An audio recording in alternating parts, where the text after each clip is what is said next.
I think women have better outlets for this, whereas there's so many groups that I think men are starting to join now, which is great, and they're being welcomed into those rooms. Whereas, women will go to this yoga class or this whatever class, and they'll talk about these things to let out these emotions. And I think, regardless of efficacy of whatever the practice might be, someone will put it under a, let's say, a spiritual umbrella, and some may or may not agree with these protocols. But I think just being in those environments, regardless if someone is swinging a crystal around or giving you a hug, I think you just feel cared for, and you Yeah. feel like your pain is seen, and that the Yeah. world isn't all danger.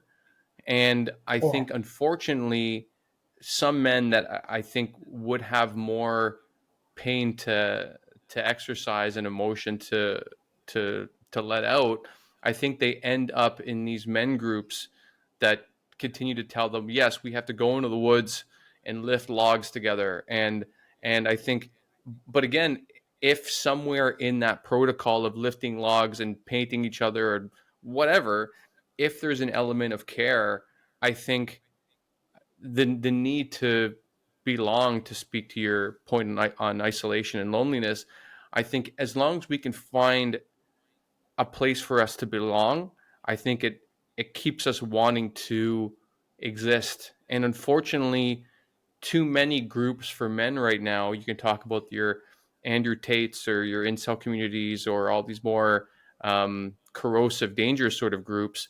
I think a lot of men gravitate towards there because this is what we've created for men to gather together with.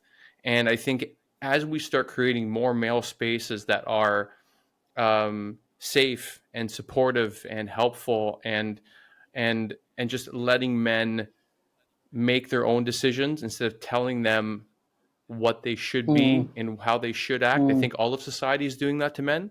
I think a lot of Mm. society wants to exploit men, like you said. It doesn't matter if it's um, partners or parents or capitalism, companies, governments, all of these things, I think, like to use men disposably for their own aims, either to make someone else richer or to win a war or to build something. Like, I think a lot of them are using men disposably. And what I would really love to help men do in some of the work that I'm doing, that we've discussed, is that I don't think it's anyone's job to really to tell men what to do. I think if we can help men understand what they feel and what their needs are, I think they will gravitate towards what they want to gravitate towards. I think they will, because I think there are very many different types of men. I do not think that only Yeah. a Yeah. progressive Yeah. man is the right type of man. I think that's Yeah. also nonsense. Like, Yeah. I think there are, you know, quote unquote, man's man, someone that wants to lumberjack, play sports, live in the woods, however you want to create this cartoon character. I think those men are also men. I think gay men are also men.